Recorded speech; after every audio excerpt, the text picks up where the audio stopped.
Et bonjour à tous, bienvenue à Nice pour ce nouvel épisode des Clés de la Ville. Ça y est, on a retrouvé le soleil, bienvenue dans cette ville mondialement connue. Une ville attractive d'un point de vue économique évidemment, mais d'un point de vue touristique aussi. Une ville avec un patrimoine important. Bienvenue à Nice pour ce nouvel épisode. Les Clés de la Ville, saison 6, épisode 8, c'est parti.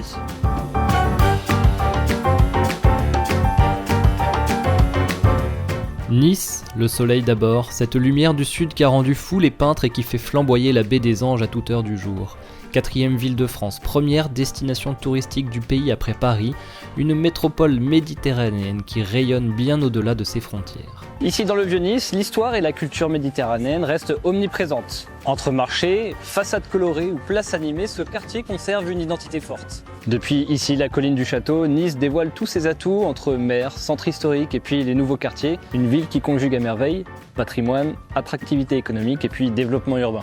Entre grandes enseignes, flux piétons et puis tramway, l'avenue Jean Médecin et la place Masséna concentrent l'activité commerciale et urbaine du centre-ville. Vous l'avez reconnu, nous voici sur la promenade des Anglais, un lieu typique de Nice, un lieu mondialement connu où, à côté du front de mer, vous avez le tourisme, l'immobilier et puis l'art de vivre à la niçoise. Mais Nice, c'est aussi bien plus qu'une carte postale.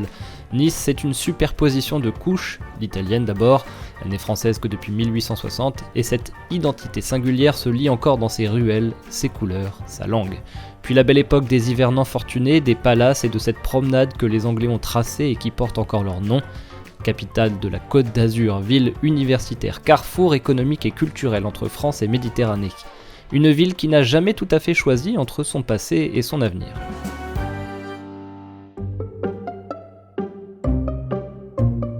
Ce qui est frappant à Nice, d'abord, c'est que le marché niçois ne se comporte pas du tout comme le marché national. Quand on compare Nice avec les grandes villes en France, par exemple Lyon, Bordeaux, Paris, les prix se corrigent depuis plusieurs années dans ces villes-là, alors que Nice va au sens totalement inverse, puisque les prix au mètre carré continuent à évoluer. Et l'autre particularité de Nice, c'est qu'aujourd'hui, elle est enclavée entre d'un côté la mer, de l'autre côté la montagne et autour des villes qui se développent aussi, ce qui fait qu'aujourd'hui pour construire c'est compliqué, construire des logements neufs c'est compliqué, donc ça rend le foncier très rare et forcément ça met le marché sous tension et ça fait évoluer les prix. Derrière le front de mer et ses hôtels de luxe, Nice porte aussi ses contradictions, un taux de pauvreté au-dessus de la moyenne nationale, des prix immobiliers parmi les plus élevés de France en hausse de plus de 40% en 10 ans et des ménages modestes progressivement éloignés du cœur de ville. Il y a 3 marchés. Le premier marché, c'est un marché vraiment de résidents qui sont là pour acheter leur résidence principale. Ensuite, on va avoir des acheteurs qui viennent de l'étranger, qui vont soit investir pour l'attractivité du marché niçois, ou soit prendre leur résidence secondaire. Et ensuite, pour terminer, on a les investisseurs locatifs français. Alors comment loger les Niçois dans une ville que le monde entier veut habiter ? C'est l'équation centrale, celle qui redéfinit aujourd'hui les priorités du territoire. L'attractivité de Nice, elle est indéniable, elle est vraiment formidable, mais elle a aussi ses revers. Nice aujourd'hui, c'est 5 millions de touristes tous les ans. Ces touristes, il faut les loger. Quand ils ont besoin d'être logés, c'est un logement qu'un Niçois aurait pu acheter qui va passer en location courte durée. Et comme on ne peut pas construire plus à Nice, ça rend le marché très tendu. Beaucoup de logements qui sont normalement dédiés à la location ou à la vente pour les Niçois sont aujourd'hui des logements qui vont être mis en location courte durée.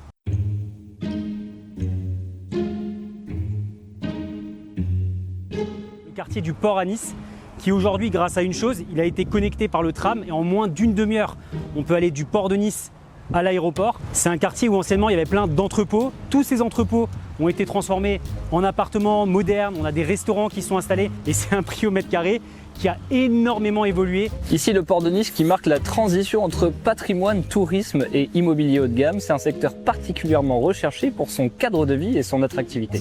Tramway étendu, réaménagement des espaces publics, nouveaux quartiers mixtes comme Nice, Méridia ou l'Écovallée du Var.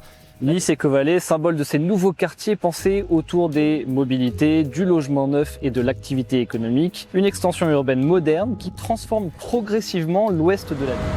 Pendant longtemps, Nice avait un centre-ville qui était Jean Médecin, la place Masséna et la promenade des Anglais. Tout ça évolue à grande vitesse. Il y a plein de quartiers qui sont en développement et dans ces quartiers, on va retrouver des centres-villes avec des animations, des commerces et où on va retrouver tout doucement un peu comme d'autres villes en France, des arrondissements. La métropole investit massivement dans ses mobilités, sa transition écologique et son attractivité économique. Nice a le 3e aéroport français et est connecté en direct avec des vols directs dans des dizaines de pays dans le monde.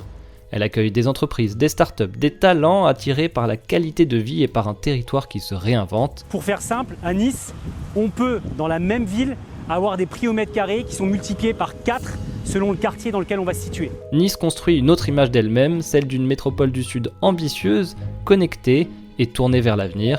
Un territoire où le logement n'est pas une contrainte, mais un levier. Je pense que Nice, dans 10 ans, peut vraiment ressembler au prix au mètre carré qu'on a aujourd'hui dans des villes comme Paris. Vous l'avez vu avec nous, Nice conjugue à merveille développement économique, attractivité internationale et puis patrimoine méditerranéen. Une ville qui continue d'évoluer tout en restant l'une des destinations les plus recherchées de France. Merci d'avoir suivi avec nous ce reportage. Sylvain, Olivier, c'est à vous. Je vous souhaite une très belle émission. Les Clés de la Ville, saison 6, épisode 8. C'est parti.